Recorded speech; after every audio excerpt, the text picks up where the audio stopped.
Welcome to CBSE words. तो इस video में हम डिस्कस करेंगे ग्रेड 8 साइंस का चैप्टर 9 जिसका नाम है the amazing world of solutes, solvents and solutions. इससे पहले के चैप्टर्स की वीडियो अपलोड हो चुकी है। अगर आपने नहीं देखा तो description as well as comment section में आपको प्लेलिस्ट का लिंक मिल जाएगा, वहां से देख सकते हो। Probe and ponder, what do you think is happening in the picture above.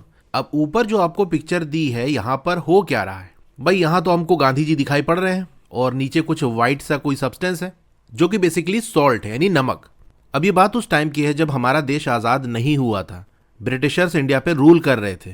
तो उन्होंने एक एक्ट बनाया था, इसको कहा जाता था सॉल्ट एक्ट, जिसके अंदर इंडियंस को, भारतीय लोगों को सॉल्ट बनाने और बेचने की आज़ादी नहीं थी, यानी बना नहीं सकते, बेच नहीं सकते।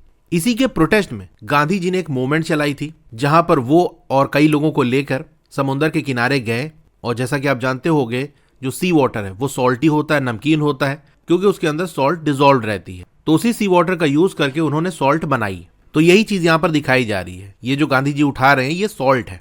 What happens when you add too much sugar to your tea and it stops dissolving.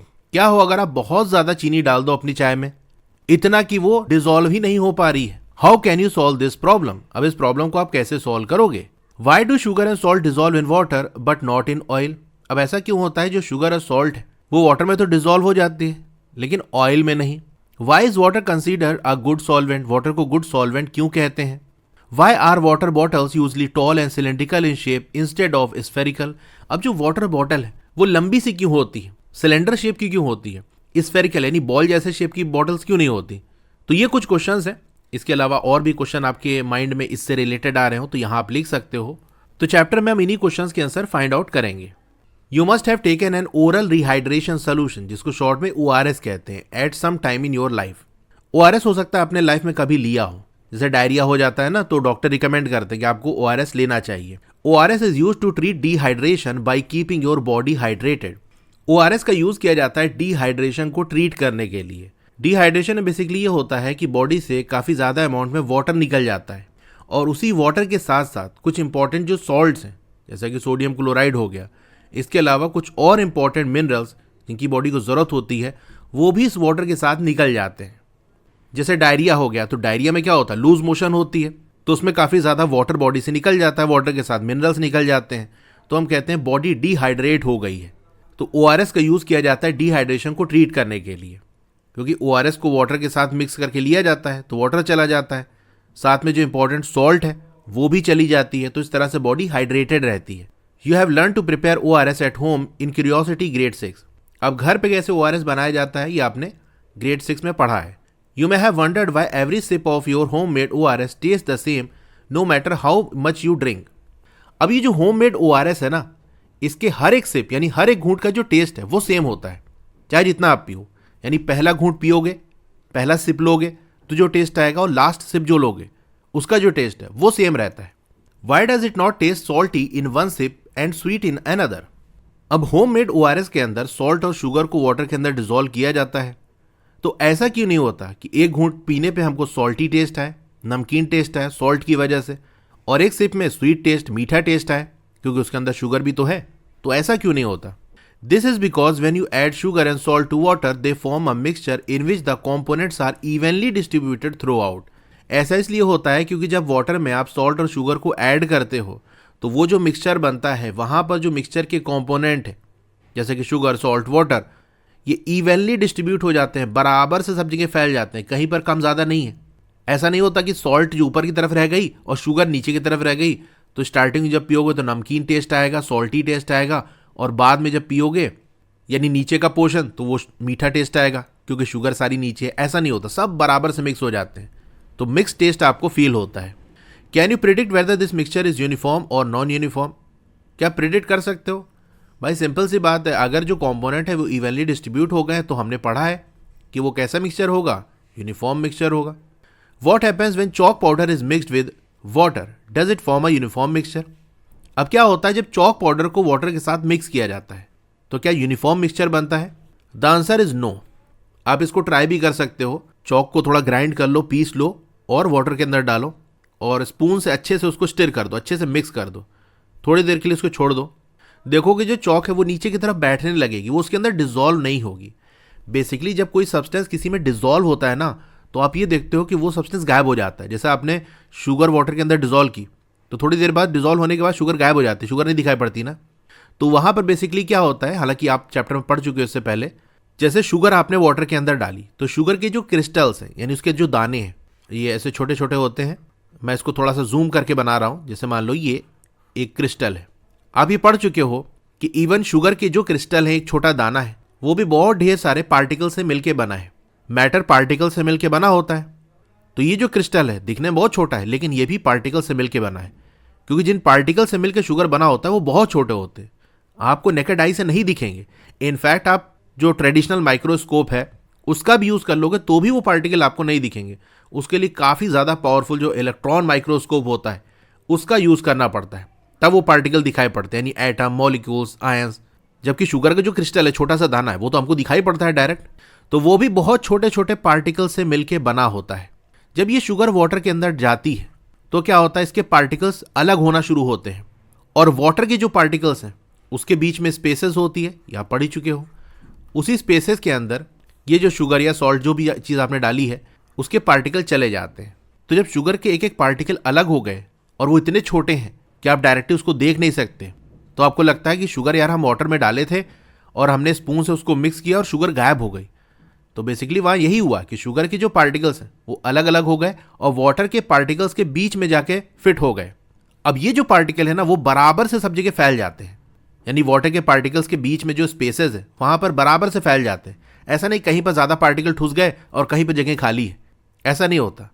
तो जब ऐसा होता है, जैसे शुगर के पार्टिकल्स अलग अलग होके वाटर के पार्टिकल्स के बीच में इवनली डिस्ट्रीब्यूट हो गए, तो हम कहते हैं कि जो शुगर है वो वाटर के अंदर डिजोल्व हो गई। चॉक के साथ ऐसा नहीं होता। चॉक का जो पाउडर है उसके बहुत छोटे दाने की अगर हम बात कर लें तो उसके पार्टिकल्स अलग अलग नहीं होते, वो वाटर के बीच बीच में जाके मिक्स नहीं होते, इसीलिए वहां पर हमको यूनिफॉर्म मिक्सचर देखने को नहीं मिलता। When salt and sugar are mixed with water, a uniform mixture is formed. Whereas when chalk powder or sand or sawdust is mixed with water, the components are not evenly distributed. तो जब हम salt और sugar को water के साथ mix करते हैं तो यूनिफॉर्म मिक्सचर बनता है। वही अगर चॉक पाउडर हो गया या सैंड हो गई या सॉडस्ट हो गई, जो लकड़ी का बुरादा होता है ना, लकड़ी को घिसने से निकलता है पाउडर टाइप का, सॉडस्ट उसको कहते हैं, तो उसको अगर हम वाटर के साथ मिक्स करेंगे तो ये जो कॉम्पोनेंट है वो बराबर से डिस्ट्रीब्यूट नहीं होते। जैसे अगर आपने सैंड डाली वाटर के अंदर तो आप यहाँ साइड में इमेज में देख सकते हो, सैंड जाके नीचे की तरफ बैठने लगेगी। अगर चम्मच से आप स्टिर करोगे तो थोड़ा बहुत कुछ ऊपर ऊपर आएंगे और उसके बाद जैसे ही छोड़ दोगे थोड़ी देर के लिए ये वापस से नीचे बैठ जाएंगे। वही सॉडस्ट, ये काफ़ी हल्का होता है, इसको वाटर के अंदर डालोगे तो ये ऊपर की तरफ ऐसे रहेगा, ज़्यादातर ये ऊपर की तरफ रहेगा, बहुत हल्का सा आपको नीचे की तरफ दिखेगा। तो यहाँ पर हम क्या कह सकते हैं, ऊपर की तरफ सॉडस्ट ज़्यादा है, नीचे की तरफ कम है। सैंड में नीचे की तरफ काफ़ी ज़्यादा है, ऊपर की तरफ बहुत कम है, तो बराबर से डिस्ट्रीब्यूशन नहीं हुआ ना, तो ये क्या होगा। Such mixtures are known as non uniform mixtures. Let us explore the science of mixing things together. चलो चीज़ों को मिक्स करने की जो साइंस है उसको एक्सप्लोर करते हैं। 9.1 what are solute, solvent and solutions. A uniform mixture such as that of salt और sugar and water is called a solution. अब जो यूनिफॉर्म मिक्सचर होता है, जैसे कि सॉल्ट ले लिया या शुगर ले लिया, इसको वाटर के साथ आपने मिक्स कर दिया, तो जो चीज़ बन के तैयार होती है वो कैसा होता है, यूनिफॉर्म मिक्सचर होता है। इसी को हम सॉल्यूशन कहते हैं। तो सॉल्यूशन के बारे में जो मोस्ट इंपॉर्टेंट पॉइंट है वो ये कि एक यूनिफॉर्म मिक्सचर है। Whenever a solid is mixed with a liquid to form a solution, the solid component is called the solute. जब एक सॉलिड को मिक्स किया जाता है लिक्विड के साथ सॉल्यूशन बनाने के लिए, तो जो सॉलिड वाला कंपोनेंट है उसको हम कहते हैं सॉल्यूट। जैसे आपने शुगर को वाटर के साथ मिक्स किया तो शुगर सॉलिड है, वाटर लिक्विड है, तो सॉलिड लिक्विड का मिक्सचर बना कि नहीं। तो यहाँ पर जो सॉलिड है वो कौन है, शुगर है, तो शुगर को हम क्या कहेंगे कि ये सॉल्यूट है। And the liquid component is called solvent. और जो लिक्विड वाला कॉम्पोनेंट है यानी शुगर और वाटर के सोल्यूशन के अंदर जो वाटर है वो क्या है, सॉल्वेंट है। The solute dissolves in the solvent to form a solution. अब जो सॉल्यूट है वो सॉल्वेंट के अंदर डिजॉल्व होता है और सोल्यूशन फॉर्म करता है। यानी आप क्या करते हो, शुगर को वाटर के अंदर डिजॉल्व करते हो ना कि वाटर को शुगर के अंदर।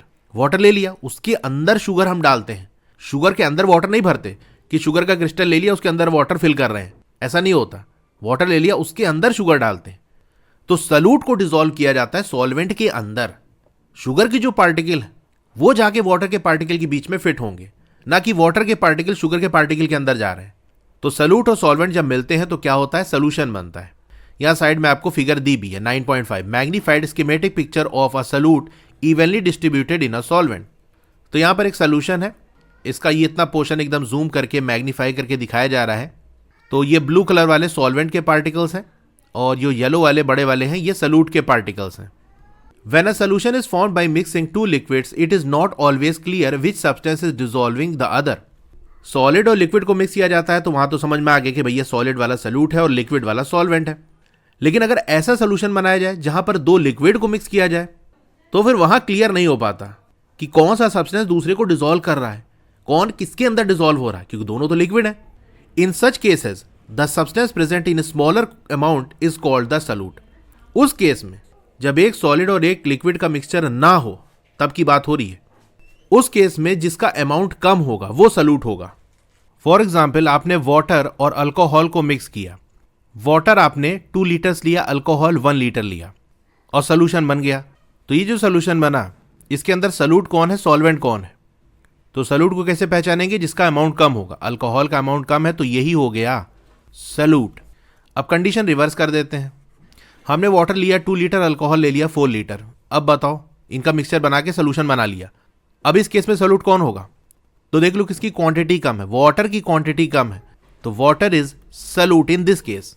तो ध्यान रखना, अगर एक सॉलिड और एक लिक्विड वाला सोल्यूशन नहीं है तब हम ऐसा करेंगे। अदरवाइज जो सॉलिड है कम हो ज्यादा उससे मतलब नहीं है। अगर वो सॉलिड है तो उसको हम सल्यूट कहेंगे और लिक्विड को सॉल्वेंट। तो स्मॉल अमाउंट वाला जो सब्सटेंस है वो सल्यूट है, while the one in the large amount is called the solvent. जो लार्ज अमाउंट में है उसको हम सॉल्वेंट कहेंगे। अब हम जानते हैं जो एयर है वो भी मिक्सचर है। Would a mixture of gases also be considered a solution? क्या गैसेस का जो मिक्सचर है उसको भी हम सोल्यूशन कहेंगे? The answer is yes. Generally जब सोल्यूशन वर्ड आता है ना तो हमारे माइंड में ही आता है कि कोई सॉलिड चीज है उसको वाटर के अंदर मिक्स कर दिया गया, या बहुत हुआ तो आपने कहा कि चलो लिक्विड और लिक्विड का सोल्यूशन बन गया।